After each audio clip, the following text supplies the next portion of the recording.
आज का वाक्य जो है फ्यूचर फॉर्म को टच करेगा। तो प्रेजेंट में मैं प्रसन्न हूं, आई एम हैप्पी, मैं प्रसन्न था, आई वॉज हैप्पी। अब यहां पर आएगा फ्यूचर फॉर्म, मैं प्रसन्न रहूंगा, तब क्या करेंगे? तो यहां पर देखो क्या किए हैं, शैल विल के बाद यहां पर आएगा बी का प्रयोग, तब ये वाक्य सही होगा। ध्यान रखना है कि इस पर हमको फोकस करना है, इसीलिए हम इसके कलर को चेंज कर लेते हैं। ये वाक्य बनेगा यहां पर, ठीक है। अब यहां पर ध्यान रखना है कि शैल और विल का प्रयोग हम कहां कहां करेंगे। आई एंड वी के साथ क्या लगाएंगे? शैल का प्रयोग करेंगे।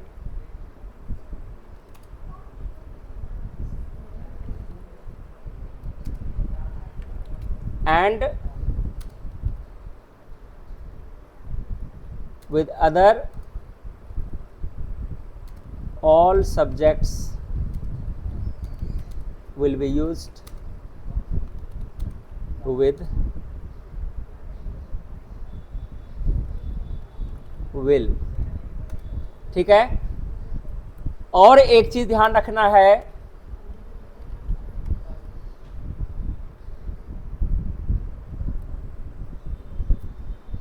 फॉर emphatic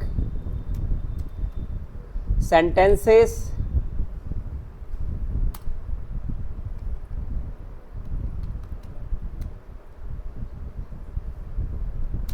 emphatic sentences में क्या होगा, कैसे जानेंगे? emphatic sentences के वाक्य में जैसे ही का प्रयोग हो जाएगा, अवश्य का प्रयोग हो जाएगा, जरूर का प्रयोग आ जाएगा फॉर एम्फेटिक सेंटेंसेस। तो इसके लिए क्या करेंगे? We use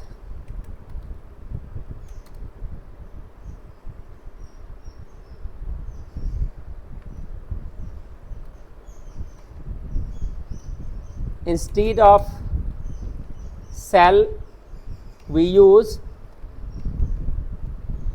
use will instead of shall, and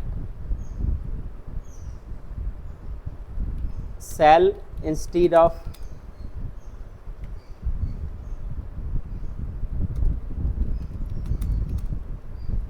will। क्या अर्थ हुआ? जहां पर हम विल लगाते हैं वहां उसको पलट करके क्या लगा देंगे? शैल। शैल की जगह विल कर देंगे। ये ध्यान रखना, ये चीज यहां पर हम बोल रहे हैं, we use will instead of shall. इसको हटा करके क्या कर देंगे? विल का प्रयोग करेंगे। कब? जब वाक्य में ही का प्रयोग आ जाए, वाक्य में अवश्य का प्रयोग आ जाए, वाक्य में जरूर का प्रयोग आ जाए, इत्यादि। अब यहां पर आज हम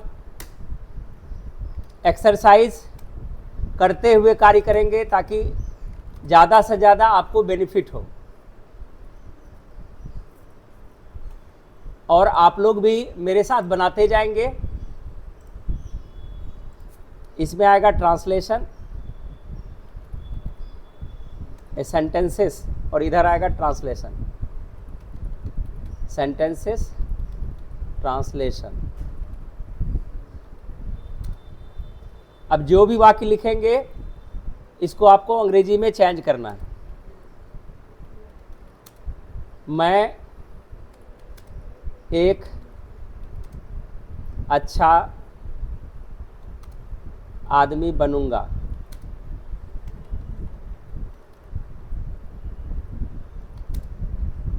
ठीक है, क्या बनाएंगे इसका अनुवाद? इसका अनुवाद बनाएंगे, ये एम्फेटिक वाक्य है या नॉर्मल वाक्य है? नॉर्मल वाक्य है। तो नॉर्मल में क्या लगाते हैं? आई वी के साथ शैल, बाकी के साथ विल। नॉर्मल वाक्य में तो क्या हो जाएगा अनुवाद? I shall be a good man. I shall be a good man. अगर इसी में रहेगा, ऐसा होता मैं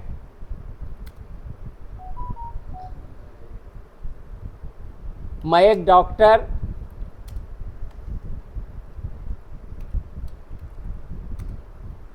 अवश्य बनूंगा।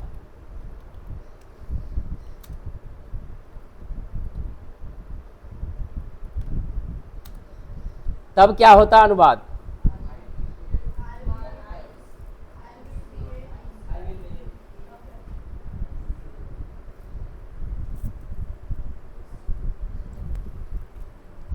तब आपको थोड़ा सा दिमाग लगाना पड़ेगा। ठीक है, तो क्या बनाएंगे? आई विल बी अ डॉक्टर। ध्यान रखना है, इस वाक्य को हम और तरीके से बना सकते हैं, जैसे I will surely be, surely या डेफिनेटली बी अ डॉक्टर। आप इस तरह भी बना सकते हैं, लेकिन अभी हमको इधर वाले वाक्य से कोई लेना देना नहीं है। आप अभी जब भी बनाएंगे तो ये वाला नियम फॉलो करेंगे। यहाँ पर सेल के जगह विल बन गया ना, तो इस तरह से हम आपको अनुवाद दे रहे हैं। आप लोग अपने से पहले हल करेंगे, तब आपका सॉल्यूशन हम करके देंगे। ठीक है, इसमें सबसे पहले जो भी अनुवाद दे रहे हैं अपने से पहले बनाना है और तब मिलाना है। जैसे यहाँ से हम आगे अब बनाएंगे तो इसको पॉज करके, जैसे यहाँ पर अभी 5-6 ट्रांसलेशन है, 5 ट्रांसलेशन है, इसको अपने नियम के आधार पर जितना आप जानते हैं उसको बनाना है। तो चलते हैं, बनाते हैं यहाँ से। अब हमको उम्मीद है कि आप लोग बना लिए होंगे। वह एक गायिका बनेगी। क्या बनाएंगे? She will be a singer. वे लोग क्रिकेट खिलाड़ी बनेंगे। They will be cricket players.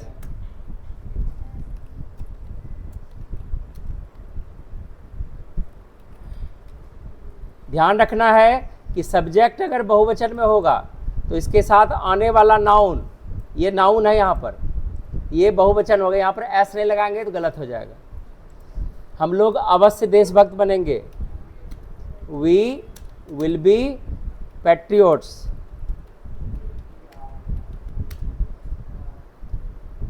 कल मैं स्कूल में अवश्य रहूंगा। I will be at school tomorrow. I will be at school tomorrow. बच्चे अवश्य मेहनती बनेंगे। The children shall be laborious.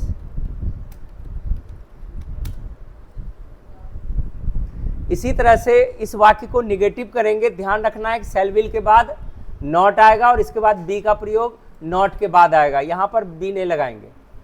ठीक है, इंट्रोगेटिव रहेगा तो शैल विल को पहले रख देंगे। ठीक है, उसके बाद नॉट, उसके बाद बी का प्रयोग करेंगे। ठीक है, इसी का क्या अगर हम बनाते हैं इंट्रोगेटिव में, शैल विल पहले रख देंगे और क्वेश्चन वर्ड आएगा तो क्वेश्चन वर्ड के बाद शैल विल का प्रयोग करेंगे।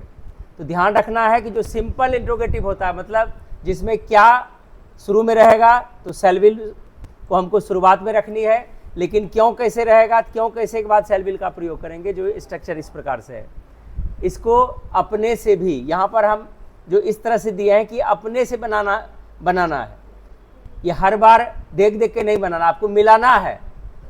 यहाँ पर जैसे हम अनुवाद बनाए, अब बोलेंगे निगेटिव, तो अपना निगेटिव स्ट्रक्चर पहले कोशिश करना है बनाने का, फिर इंट्रोगेटिव, फिर क्वेश्चन वर्ड का स्ट्रक्चर बनाएंगे।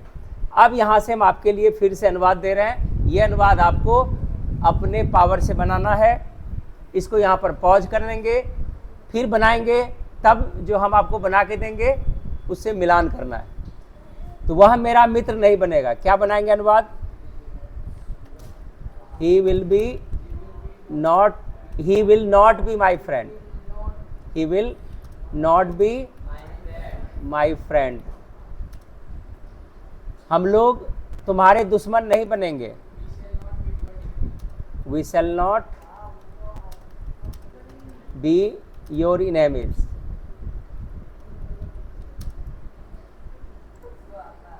वह एक नर्तकी नहीं बनेगी. She will not be a dancer. वे लोग क्रिकेट खिलाड़ी नहीं बनेंगे. They will not be cricket players.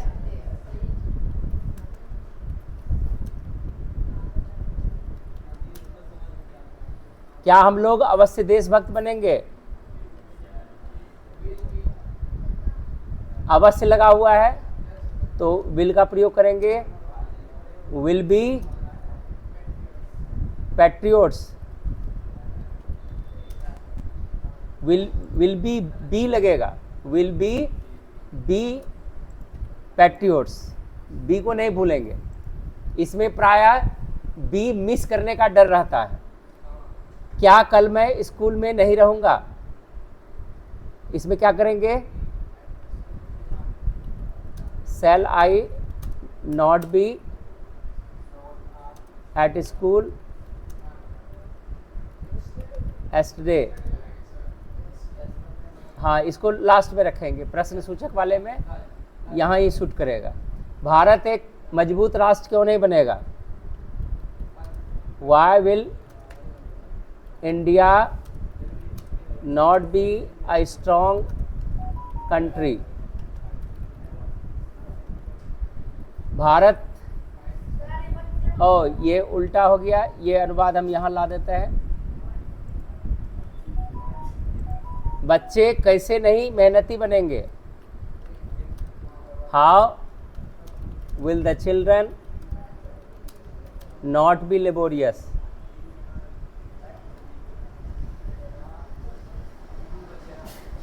तुम क्यों दुखी रहोगे? Why will you be sorry? नए प्रधानाध्यापक अभी कठोर नहीं बनेंगे. New principal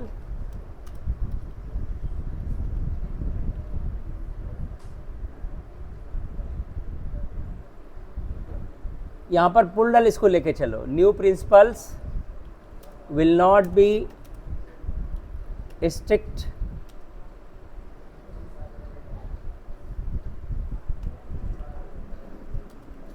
Now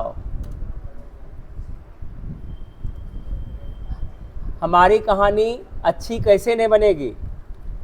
How will our story not be good? ठीक है. अब देखिए, जो अनुवाद हम बना रहे हैं उससे रिलेटेड आपको वर्ड स्टॉक भी करते चले जाना है, तभी इसका बेनिफिट मिलेगा. ठीक है. तो हम कुछ यहाँ पर वर्ड्स, इडियम्स और फ्रेजेस दे रहे हैं जिसमें ग्रुप ऑफ वर्ड्स आएगा, जिसमें सिंगल एडजेक्टिव प्रयोग कर रहे हैं, जिसमें ग्रुप ऑफ वर्ड्स आएगा. तो वो एक प्रकार का इडियम्स या फ्रेजेज हो सकता है. ठीक है. तो यहाँ पर हम लोग पहले इसको याद कर लेंगे, तब इसका हिंदी लिखेंगे. तो पहला शब्द है ऑल इन ऑल. अब कोई भी राइटिंग नहीं करेंगे अभी. जब तक हम आपको याद नहीं करा देंगे तब तक आपको राइटिंग नहीं करनी है. ऑल इन ऑल का अर्थ होता है सर्वे सर्वा. रिलीजियस का अर्थ होता है धार्मिक. इम्प्योर का अर्थ होता है अशुद्ध. प्योर का अर्थ होता है शुद्ध. सेफ का अर्थ होता है सुरक्षित. स्टेल का अर्थ होता है बासी. बासी जो बचा कुछ अब जुट्ठा बच जाता है. सरप्राइज्ड या अमेज्ड, आश्चर्यचकित. स्टूपिड, बेवकूफ. स्टूपिडिटी, बेवकूफ़ी. अपसेट, अपसेट मतलब अपसेट दे सकते हैं, उल्टा पुल्टा सेंस में लगाते हैं. तनावग्रसित भी दे सकते हैं. ठीक है ना. और उदास के सेंस में भी दे सकते हैं. ठीक है. तो तनावग्रसित इसको कर सकते हैं अपसेट. वरीड, चिंतित. वरीड का यहाँ पर चिंतित हम बनाएंगे. तो एक जितना हमको दिखाई दे रहा है सारे का मीनिंग आपको यहाँ पर दिए, तो एक बार आप लोग रिवीजन मार लीजिए. ठीक है. बोलें all in all, religious, impure, pure, safe, सुरक्षित, स्टेल, सरप्राइज्ड, अमेज्ड, स्टूपिड, बेवकूफ, स्टूपिडिटी, अपसेट, उदास, तनावग्रसित, वरीड, चिंतित। चलिए अब यहाँ तक पहले आप लोग हिंदी लिखिए, तब हम आगे बढ़ेंगे। यहाँ पर एक बार हम सबका हिंदी मीनिंग लिख दिए हैं जहाँ तक आपको बताए। ऑल इन ऑल का क्या लिखे? सर्वे सर्वा, सब कुछ। रिलीजियस, धार्मिक। इम्प्योर, अशुद्ध। प्योर, शुद्ध। सेफ, सुरक्षित। स्टेल, बासी। सरप्राइज्ड, अमेज्ड, आश्चर्यचकित। Stupid, stupidity. अपसेट, तनावग्रसित। वरीड, चिंतित। तो हमको उम्मीद है कि आप लोग भी इसको ढक करके पहले कोशिश करेंगे, ठीक है। अब हम यहाँ तक फिर से आपको बताएंगे उसी तरह से, और जब हम फिर बोलेंगे तो उस समय लिखना नहीं है, ठीक है ना। जब हम रिपीट कर रहे होंगे मीनिंग, उस समय नहीं लिखना है। जब हम बोलेंगे कि अब राइटिंग करो, तब लिखना है, ठीक है। तो शुरू करते हैं इसको भी। पहला है नेचुरल, प्राकृतिक। नेचर, प्रकृति। बाय नेचर, स्वभाव से, यहां पर हो जाएगा स्वभाव से। एंशियंट, प्राचीन। मॉडर्न, आधुनिक। ब्रिस्क या एनर्जेटिक, फुर्तीला या ऊर्जावान। ऊर्जावान इसको अच्छा से डालना, ऊर्जावान। ब्रिस्क या एनर्जेटिक जो है, ऊर्जावान। लेजी, आलसी। आइडल, नहीं, आइडल, सुस्त। आइडियल, आदर्श। नीचे वाले का आइडियल, आइडियल का आइडियल पढ़ेंगे उसको, ठीक है, आदर्श। माइजर, कंजूस। इंट्रोवर्ट, अंतर्मुखी। इंट्रोवर्ट, अंतर्मुखी। एक्सट्रोवर्ट, बहिर्मुखी। एक्सट्रोवर्ट, इंट्रोवर्ट, माइजर, कंजूस। आइडियल, आइडल, लेजी, ब्रिस्क या एनर्जेटिक, ऊर्जावान। Modern, ancient, by nature, natural. तो यहाँ तक अब राइटिंग करो, ठीक है। हम भी इसका मीनिंग लिखेंगे, तब तक आप लोग भी राइटिंग कीजिए।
उम्मीद है कि सभी बच्चे लिख चुके होंगे, तो मिला लीजिए एक बार फिर से। नेचुरल, प्राकृतिक। नेचर, प्रकृति। बाय नेचर, स्वभाव से। एंशिएंट, प्राचीन। मॉडर्न, ब्रिस्क या एनर्जेटिक, ऊर्जावान। लेजी, आइडियल, सॉरी आइडल है यहाँ पर, आइडियल नीचे वाला है। आइडल, सुस्त। आइडियल, आदर्श। Miser, introvert. अंतर्मुखी, एक्सट्रोवर्ट। बहिर्मुखी, ठीक है। हमको उम्मीद है कि आपको आज वर्ड्स भी याद हो गया, सेलविल का प्रयोग भी आप समझ गए, कहाँ कहाँ यूज करेंगे। एक बार हम कुछ ट्रांसलेशन बोलेंगे, आपको तेजी से ट्रांसलेट करना है। मौखिक, मैं अच्छा हूँ, मैं अच्छा था, मैं अच्छा रहूँगा। इसको हम रिपीट करते हैं, I am good, I was good, I shall be good. ठीक है, हम लोग अच्छे हैं, वी आर गुड। हम लोग अच्छे थे, वी वर गुड। हम लोग अच्छे बनेंगे, वी शैल बी गुड। तुम अच्छे हो, यू आर गुड। तुम अच्छे थे, यू आर गुड। तुम अच्छे बनोगे, यू विल बी गुड। समझ में आ रही है ना? आगे थोड़ा सा और लेते हैं। वह एक गायिका है, सी इज ए सिंगर। वह एक गायिका थी, सी वॉज अ सिंगर। वह एक गायिका बनेगी, सी विल बी अ सिंगर। हमको उम्मीद है कि तीनों स्ट्रक्चर आप अच्छी तरह से समझ चुके होंगे। ठीक है, दिक्कत हो तो फिर से रिपीट करके वीडियो देखिए। जहां से अभी जो है ये लगभग 8वीं वीडियो होगी। आप लोग बढ़िया से नोटबुक तैयार करेंगे और वो कॉपी हमको दिखाएंगे यहाँ पर। ठीक है, और जो ऑनलाइन भी बच्चे देख रहे हैं, आप लोग इसका नोटबुक बना के रखिए, रिवाइज कीजिए, रिपीट करके देखिए। ठीक है, हाँ, शुरू से आपको नोटबुक तैयार करना है और उसको बढ़िया से बना के रखना। चूँकि ये जो इंग्लिश है वैसे देखने में बहुत हल्की नज़र आती है कि ये तो हम लोग पहले से भी जानते हैं, लेकिन सबसे कठिन यही अंग्रेजी है। चूँकि इसमें हर चीज़ को देखना पड़ेगा आपको, फिर ग्रामर भी पढ़नी पड़ेगी जो पीछे से आपको कुछ पढ़ाए थे। यहाँ पर हमको तीनों प्रकृति को हमको दिखाना था। तीनों व्यक्ति का जो दशा होती है, ये 3 दशा होती है, प्रेजेंट, पास्ट और फ्यूचर, सिंपल वे में। ये तीनों चीज़ को देखना है। अगर डायरेक्ट हम टेंस पर चले जाएंगे तो आपको पूरा नहीं समझ में आएगा। अगर हम तीनों दशा को, नॉर्मल दशा को यहाँ पर हम वाक्यों में लिखें तो आपको पढ़ने में और समझने में आसानी होगी। तो हमको उम्मीद है कि आज का वीडियो आपको अच्छा लगा होगा। तो इसी तरह से आप लोग पढ़ते रहिए, जीवन में आगे बढ़ते रहिए। धन्यवाद।